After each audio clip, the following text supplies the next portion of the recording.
In American language, you have something that says you pass the buck. The buck ends with the president of the company, the responsibility, as does the authority. So I decided we would try something else. And being very professional in sound, we naturally began to think of some way to use sound as a new means of a new direction for our company. And what we first came up with and started conducting in our research and development division of our company was how to help people learn while they are asleep. Very interesting parable that all the way back in 1956 we started conducting studies how to do this. And the first problem is how to get people to sleep. Because you can't take a subject and say, now go to sleep.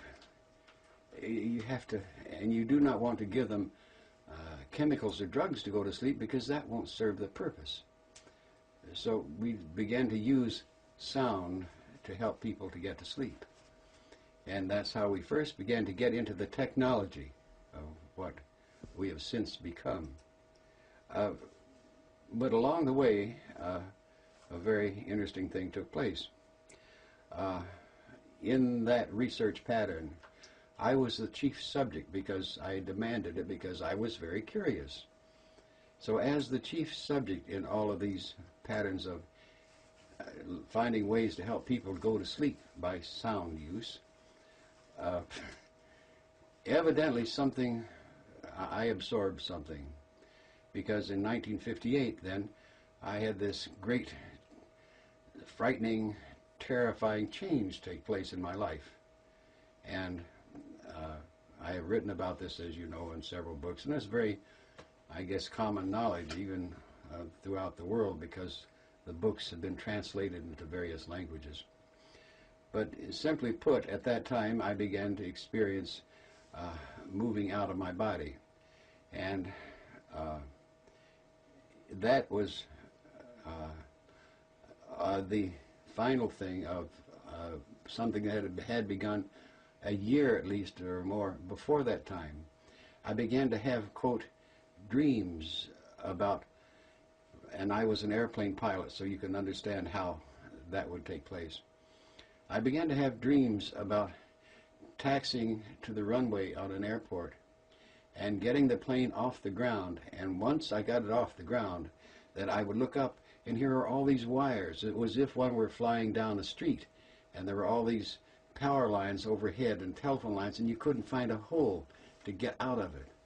And that dream had gone on, a recurring dream, for at least a year. And then, shortly before this big thing took place in '58, I also began to experience a funny kind of vibration. And I went to it was as if my body were shaking, but there was no feeling of shaking. It was just internal. And I went hurrying to my favorite doctor, and he examined me and says, "Oh, you are working too hard. You are stress-filled, but there's nothing wrong with you. Go take a pill and relax or something." Well, not necessarily being a pill taker, that did not work too well. But in any event, after many times, like 25 or 30 more times of experiencing this vibration, I thought, well, and fighting to get out of it is the point. I just pull myself away from this vibration. The next step was, well, this will never get anywhere. I'm too frightened about it. If it's going to kill me, let it kill me.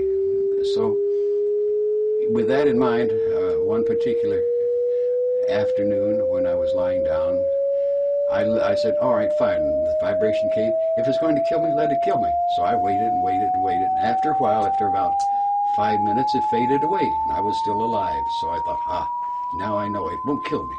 So I'm on safe ground. So after that, I began to simply let it happen and wait that 5 minutes so I could do something. And on this one famous night, as we're in 1958, I was lying in bed on a Friday night, waiting for this vibration to end so I could go to sleep. And as I was lying there, thinking, about what I was going to do the next day. While this vibration got through doing what it was supposed to do, I was thinking how nice Saturday morning was going to be, because we had had what we call a cold front come through, and there would be strong northwest winds, and there would be great thermal action. So, being much into sailplanes and gliders at that time, the soaring was going to be tremendous. And as a result, this was my sense of great joy and anticipation as I was waiting for this vibration to end. And as I waited and waited and thought how nice this is going to be, suddenly I felt something bumping against my shoulder. And that, of course, is part of the history when I discovered that what I was bumping against was the ceiling of my bedroom.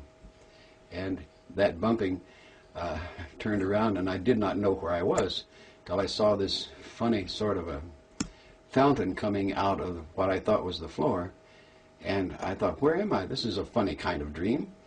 And I looked more closely, and I thought, there's something terribly wrong. This is not a fountain. This is the chandelier, the light fixture coming out of the ceiling. So I looked around, and sure enough, down there in the bed below me was my wife lying in bed, and beside her was a man in bed. And I says, what kind of dream is this? This is a strange dream. Who would I think of who would be in bed with my wife? And I said, I can't resist finding out. So I moved a little closer, and then this great shock came over me, because the person in bed with my wife was me. And then the fright came, the terror. What am I doing? Am I dying? Let me get back quick, something. So I went through the air like this, swimming through the air to get back to the body, and pang, and got back in the body.